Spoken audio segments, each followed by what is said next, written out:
And particularly because juries just don't like employment cases. We can't, most of them include a count of retaliation, most of them include whistleblowers, and those are questions for a jury. Those aren't questions of law that we can get out of on motions. So if those get filed, either true or not true, they have to go to a jury to make that decision for us, which is why you see the employment issues raised all the time. It's an area where we have not a lot of control, but you can really control it on the front end with your documentation, calling us for guidance.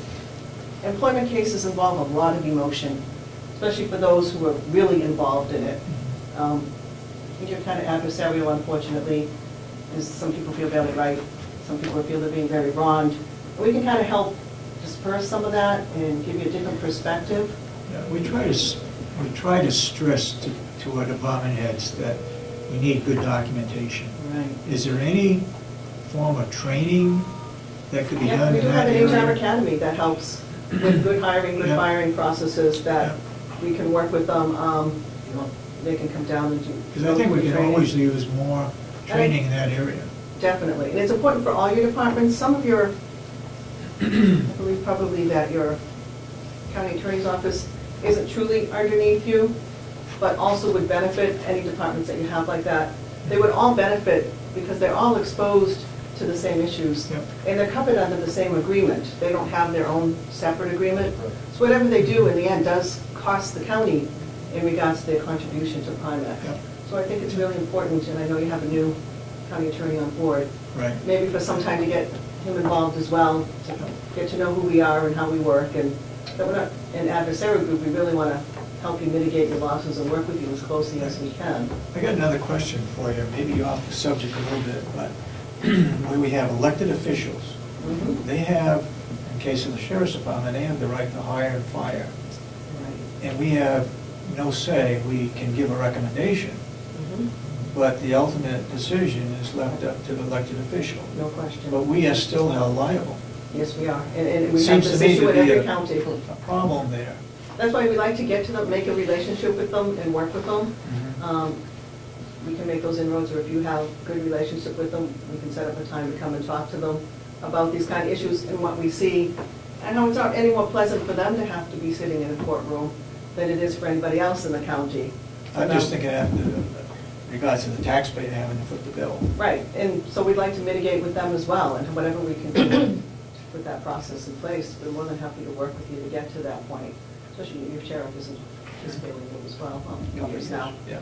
But yeah, it's always a good reminder to help work with them so that they can do it the right way and we can avoid costly. The employment cases can be very costly. They're expensive on the legal side.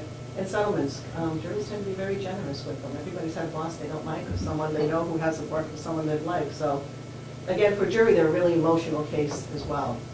And we'd really like to avoid. And we seem to see an uptick in these. Anytime anybody is let go, everybody feels it was retaliation, and they add counts in there that make it very difficult. So it's like if you have good documentation, then we can do well with the case. If the documentation isn't all that great, I know Robin works really hard to make sure that it's all done the right way. So the training for, let us say, the new attorney, that's covered under the present policy? Right, there's no cost for our training. All our training is free. And we can do it, they can come to our office and we do trainings at Primex all the time. If there's some special need that we need to do some sort of one-on-one, we can, but it usually is better that they come as a group because then they can meet some of the other membership and find out what kind of problems they're having and understand that this isn't just a personal thing with them, that everyone's having this issue and receiving the same training. Yeah. If I just took a note that if there was a need for documentation training, and if you had a good number of folks, well, we could actually export. We'll make it mandatory that they do that. So, I mean, that's one that we can simply export to you. Can we make it? I don't think we can make it mandatory for elected officials. We can make it mandatory. If they don't come, then that's going to be their problem, and they'll have to handle it some other way. The end result, though, on the lawsuit would still come down to the Right, Yeah. You bet. right, it would still come to us and, you know, as long as it wasn't anything that was excluded under the document, we would cover it. But we prefer to work with them ahead of time and get them to understand the downsides to not doing it the proper way. With your LNA staff or your nursing home staff and at your prison staff, because they too involve interaction with inmates or residents. We can offer training for them as well. If we're finding areas, our risk management group looks at the loss runs on a monthly basis and comes up with where they're seeing trends and they'd like to be in touch, which is part of the benchmarking that Nick talked about, so we can stop these things in the beginning before they tend to get out of hand. On the comp side, we now have Best Doctors, a partnership with them.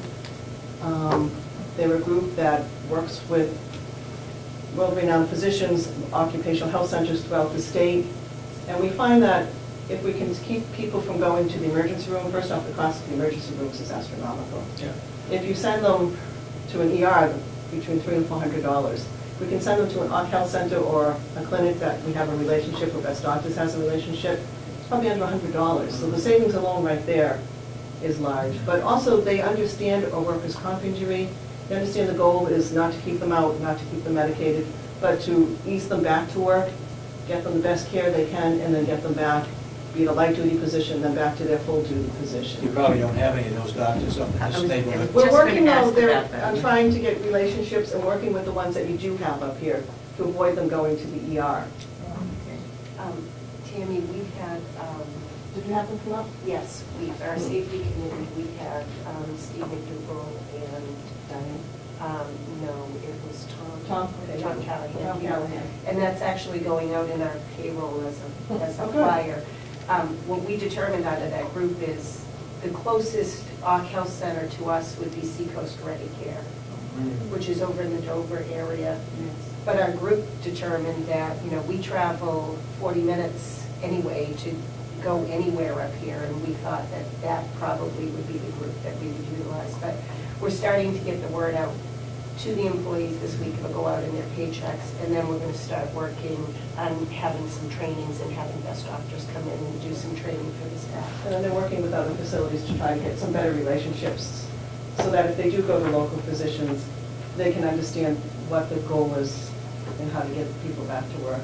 And we have a patient advocate on staff who's in our office. She's a nurse, and she works with our people who have lost time from work, making sure that they do that transition, that they get to the right physicians. She can expedite the process so that instead of waiting 3 weeks to see a specialist, she can usually get them in within 72 hours to see a specialist. So it does help in that regard as well to kind of move their treatment along. They're not sitting out there for any length of period of time. And that's another one that we have for the workers' comp side. And as part of like a multi-year and a loss mitigation, we're asking that members participate in. We've had really good luck with it. And that's pretty much for the claim side what I see at this point. If you have any questions and any concerns, we work well with Robin. She's great about getting in touch with us and keeping us in the loop. So, How do we stand within all of the counties as far as claims? Are we on the high side? I think Medium because side? it's hard. You probably on the Probably medium depends year to side year. because you're a smaller county compared to some like the Stratford or Hillsborough counties. They're Merrimack. They have a larger staff, but I think for the staff that you have, we probably average what we see for losses. Again, the employment side is where we see kind of an uptick in the issues, and that's one that we're trying to. And we see that everywhere. That's not just in this county; it's in every county. And probably throughout our membership, we just see that employment issues are one of our largest and most expensive coming down. Yeah, everything else, we're pretty much par with the rest. And do a good job. Do you look at, I guess maybe you do, maybe answering my question, but do you look at policy manuals? Yes, and that's a big part of like the employment side of things, or the harassment training that we did. We wanted to see the policy ahead of time to make sure that it complied, and that we would be able to use it to defend you as well. And then the other thing is making sure that the policies and procedures are followed and documented. They're nice to have, but if no one knows what they are and they're not using them, then that's almost as bad as not having them, from our standpoint anyway.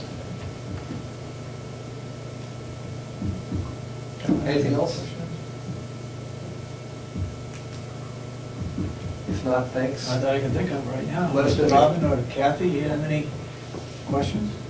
No, I mean, they've always been, you know, a great organization to work with, I should say, and any questions we have, no question is too big or too small for them to, you know, take on for us, and they're always looking to further benefit us, you know, the employees, the, you know, department heads, and, you know, how to help us better. They're always looking forward, so. Okay, so we don't have any training schedule coming up, do we? Supervisors, there's a, not supervisors academy, the HR academy, which Primex does, it's like 6 sessions a year. All that information does go out to department heads and staff. As it comes in, Steph and I, we get it out to them saying this training is available. But I think the documentation training is something that we, you know, working with maybe the county attorney and the sheriff's department and the rest of the departments, and getting that message out to them and generating some interest in that, I think would be really helpful. So I think that could be an initiative that we move forward with this year. Our harassment training was very successful. Definitely. Yeah, and I think everybody in the county benefited. It was really a Eye-opening experience. For I think, everybody. For everybody. It was really, I think the employees appreciated it, That and was. not just the supervisors, the employees. We got a really lot of appreciated feedback and a lot of it. interaction with the staff when we did the training up here. I think it was really enlightening for them. We seem to have a problem in that a lot of our employees, many of our employees, feel that there's a retaliation if they speak one way or the other. How do you try to eliminate that kind of a thing? Because we don't try to retaliate. No, and it's a perception. It is. It is a perception, and we find this in a lot of places. We're going someplace later this week, can't tell you where it specifically addressed that. And I think that a way around that is, and Tammy spoke to this, but to reemphasize it, to make sure that that policy is followed to the letter. And the other key point here is that every supervisor understands that they, number one, cannot retaliate, and number two, really have to be active when an employee comes forward and says, I feel as though I've been a victim of. Yeah. And we find in a lot of cases that doesn't happen. That the employee, when he or she comes forward, is, you know, kind of dismissed or poo-pooed or whatever it might be. The net result is that the behavior continues. So, no, we see the issue of retaliation a lot. Most good policies, we think yours does, as we recall it, has a retaliation clause in there. All we ask is that it be understood. And I think also you guys have taken pretty much a zero tolerance approach to the issue. So if there's retaliation, it's simply not tolerated. But your supervisors are critical to this thing. They really are. They need to know that behavior will not be accepted. Yeah. What happens when an employee goes to their supervisor, complains about something, and the employee then feels that nothing was done?